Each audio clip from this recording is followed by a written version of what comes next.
Adolescente Clara, né, de 13 anos, que morreu no início da semana por suspeita de dengue hemorrágica. A gente exibiu agora há pouco uma reportagem com a família externando uma série de dúvidas, entre elas, por que a adolescente foi atendida na UPA da Boa Vista, né, já bastante debilitada, e acabou sendo liberada. Depois disso teve o quadro agravado. O outro foi em relação aos telefonemas para a PM, para os bombeiros e para o SAMU, que eles não teriam tido êxito nesses telefonemas. A gente deu as respostas da PM e agora chegou a do Corpo de Bombeiros, né, que disse que vai fazer um levantamento para saber se a ligação da família entrou na central de operações. E a outra dúvida é sobre o fumacê, que, segundo a família, voltou a passar lá na Vila do Rafael, que era onde a vítima morava. Então, sobre todos esses assuntos, a gente continua conversando agora com o repórter Lucas Medeiros, que está com a secretária de Saúde de Caruaru, a Bárbara Florencio. Lucas. Pois é, Renata, retornando aqui ao Manhã Cidade, né, a gente vai bater um papo com a Bárbara, que vai esclarecer esses questionamentos, né, são os questionamentos da família da Maria Clara, né, que infelizmente nos deixou no último domingo. Então, Bárbara, como a gente vem conversando, né, esse seria o procedimento legal, o procedimento de que quando a família leva a criança até a UPA da Boa Vista, né, ou a qualquer unidade de saúde municipal, o procedimento seria esse. Viu que teve uma alteração em algum exame, mesmo assim libera, dá alta, manda a criança para casa? Bom dia. A UPA, né, a unidade de pronto atendimento, ela é justamente essa porta de entrada para que o médico possa fazer essa avaliação, né, que não é só pelo exame, também é clínica, de qual conduta irá adotar a seguir, né? O que a gente percebe na maioria dos casos é que as pessoas chegam com uma condição de saúde, né, está com algum sintoma, está com alguma doença para poder chegar a procurar a unidade de pronto atendimento, será medicado e não havendo, né, o médico não considerando que há necessidade de internação naquele momento, será liberado, né, com a recomendação de que caso o caso venha a agravar, volte a procurar a unidade para que possa passar por uma nova avaliação clínica. Ô Bárbara, mas quando a criança chega, ela chega totalmente com o corpo vermelho, tá? E há uma suspeita, segundo a família, a médica disse que há uma suspeita de chikungunya. E daí pediram para a criança tomar muito banho, tomar água, muita água, suco, e daí passaram um dipirona 1000, que seria aquele dipirona mais forte. Esse procedimento também seria o ideal, até porque a gente sabe que a dengue com o dipirona, ele não bate, vamos dizer assim, não se casam os dois, né? Então seria o ideal, isso teria sido o protocolo certo, e a criança totalmente avermelhada, teria ter feito uns novos exames não com a criança. O protocolo, né, a conduta que foi utilizada pela médica no momento, ela está passando, né, por uma investigação interna e a gente conseguirá dar mais detalhes, né, quando o estado fechar no comitê de óbito, né, de arbovirose, se realmente se tratou de uma arbovirose ou não. Né, o que a gente relata, né, o que a médica relatou no prontuário, que é o documento que a gente utiliza como base também para essa investigação, é que a criança apresentava, né, sintomas realmente de arbovirose. Ô Bárbara, se for confirmado que teve uma dengue hemorrágica, foi uma negligência médica aí por parte da médica que atendeu a Maria Clara? A gente não pode afirmar, né, que foi uma negligência médica, porque a gente não tem como questionar a conduta do profissional de saúde, né? Não é possível que essa conduta seja questionada dessa forma.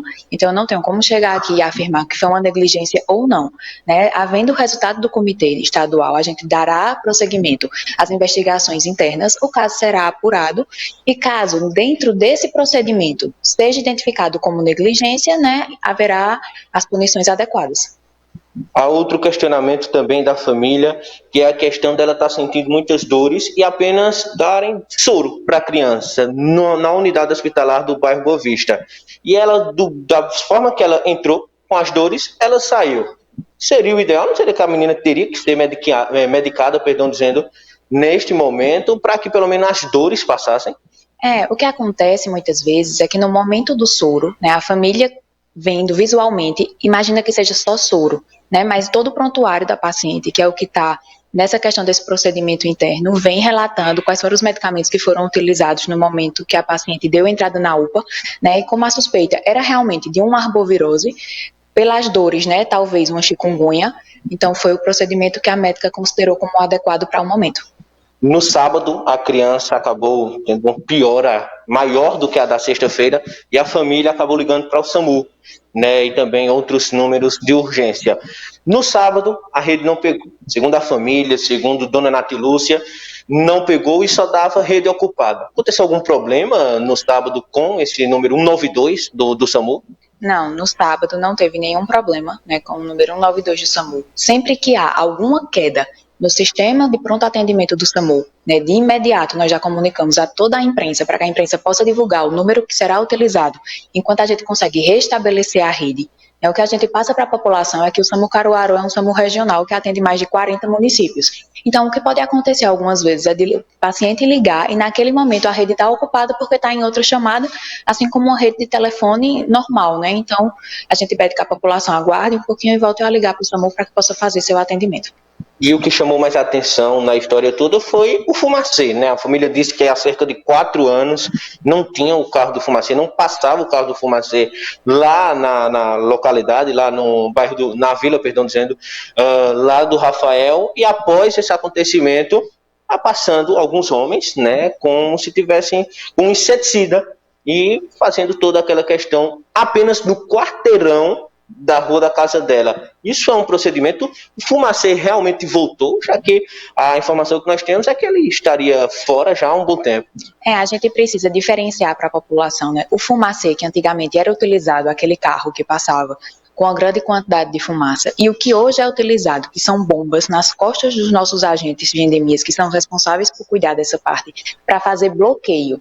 Qual é o procedimento padrão? Ao ser notificado qualquer caso suspeito de arbovirose, em qualquer unidade, seja unidade básica de saúde, ou seja unidade de pronto atendimento, as UPAs, irá haver o bloqueio na região do paciente. Então, por exemplo, no caso de Maria Clara, a médica notificou como uma suspeita de arbovirose. Então, para que a gente não venha a ter outros casos de arbovirose naquele entorno, é feito todo o bloqueio. Esse bloqueio acontece 3 dias seguidos. Então, por isso que a família relata, né, ter visto um dia à noite, no outro dia novamente, porque esse bloqueio é justamente por a gente acreditar que naquela área há mosquito contaminado. Então, a gente precisa, né, correr o mais rápido possível para que outras pessoas não venham a adoecer. Renata?